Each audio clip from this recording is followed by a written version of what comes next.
दोस्तों इस वीडियो में हम सीखने जा रहे हैं कि वेब होस्टिंग क्या होती है और उसकी कौन कौन सी टाइप्स हैं।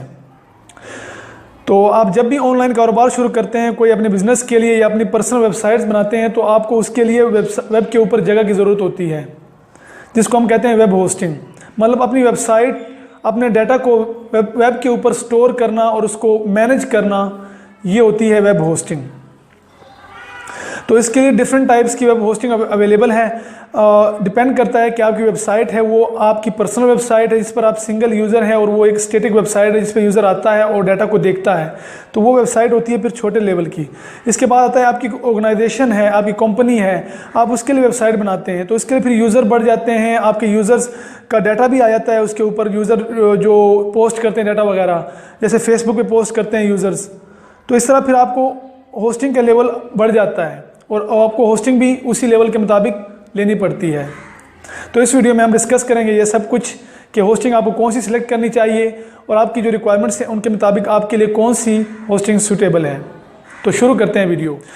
तो होस्टिंग की टाइप्स में सबसे पहले आता है शेयर्ड वेब होस्टिंग।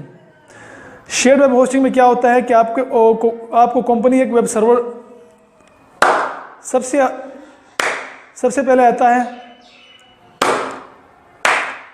तो टाइप्स में आता है सबसे पहले शेयर्ड वेब होस्टिंग। इसमें कंपनी आपको एक वेब होस्टिंग देती है जो डिफरेंट यूजर्स के दरमियान शेयर होती है। एक वेब सर्वर होता है जो डिफरेंट लोगों को वेबसाइट्स होस्ट करने में हेल्प करता है, मतलब यूजर्स की मल्टीपल वेबसाइट्स को होस्ट करना। इसमें क्या होता है कि एक वेब सर्वर होता है, उसका एक स्पेसिफिक डाटा होता है। फॉर एग्जांपल उसके स्टोरेज कैपेसिटी है 10 GB और उसकी जो रैम है वो है, हम कह लेते हैं कि उसका 2 GB रैम है। तो फिर जो यूज़र आएंगे डिफरेंट, उनके दरमियान ये डाटा सारा डिवाइड होगा। अब सर्वर का जो डाटा है वो स्टोरेज कैपेसिटी है 10 GB और उसके अगर 10 यूज़र्स हैं उस सर्वर के, तो फिर वो उनमें डिवाइड होगा। हर यूज़र को 1 GB स्पेस मिलेगी उसमें से, मतलब एक वेब सर्वर का डाटा यूज़र्स के दरमियान शेयर हो गया। ये होती है शेयर्ड वेब होस्टिंग। अगर आपकी पर्सनल वेबसाइट है जिस पर यूज़र, स्टैटिक वेबसाइट है जिस पर यूज़र आते हैं, जस्ट इन्फॉर्मेशन चेक करते हैं आपके बारे में, तो फिर आपको ज़रूरत पड़ती है एक शेयर्ड वेब होस्टिंग की और इससे आपको गुजारा चल जाता है। इसके बाद दूसरे नंबर पे हम देखेंगे VPS, virtual private server. VPS भी शेयर्ड वेब होस्टिंग की तरह होती है, लेकिन इसमें आपको डाटा थोड़ा ज़्यादा मिल जाता है उसकी निस्बत।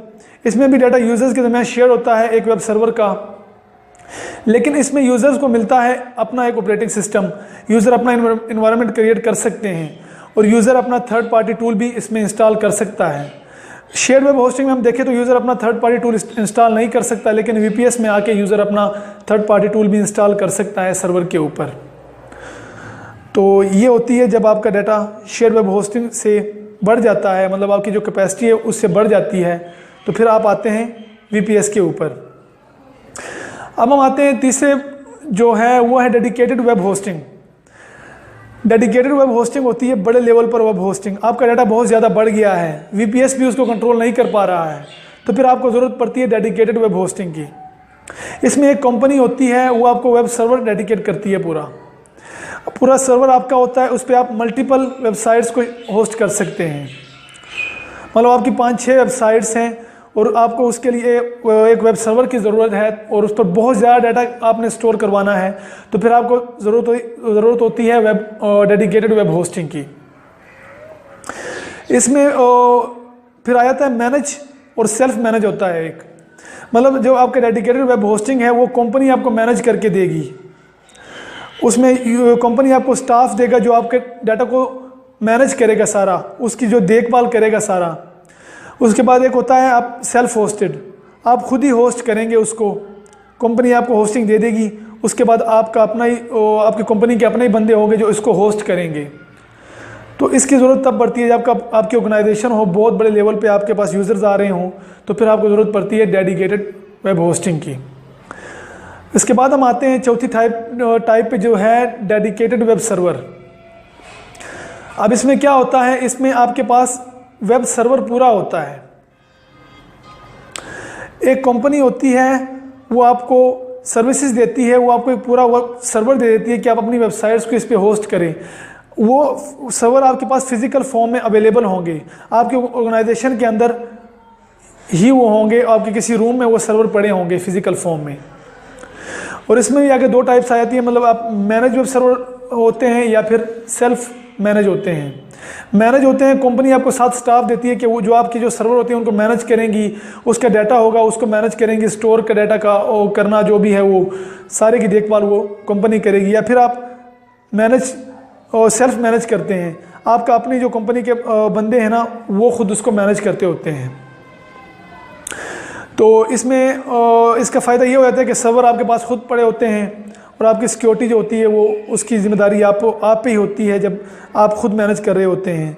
मतलब आपको आज़ादी होती है कि आप सर्वर को किस तरह इस्तेमाल कर सकते हैं, उस पर मल्टीपल वेबसाइट्स को स्टोर कर सकते हैं और उसमें डाटा अनलिमिटेड भी होता है कि आप जो स्टोरेज है वो अनलिमिटेड तक हो जाती है। अब हम आते हैं क्लाउड पे।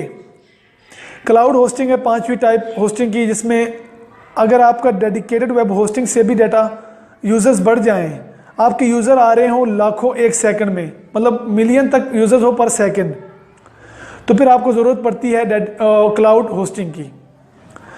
अब क्लाउड होस्टिंग कौन देता है आपको? क्लाउड होस्टिंग देता है आपको गूगल, अमेज़ॉन हो गया, इनके जो डाटा सेंटर होते हैं उनमें से ये आपको होस्टिंग प्रोवाइड करते हैं और इसकी जो प्राइस है बहुत ज़्यादा है और वो मिनट्स के हिसाब से आपसे पे करते हैं जितनी भी डाटा की यूटिलाइजेशन हुई है।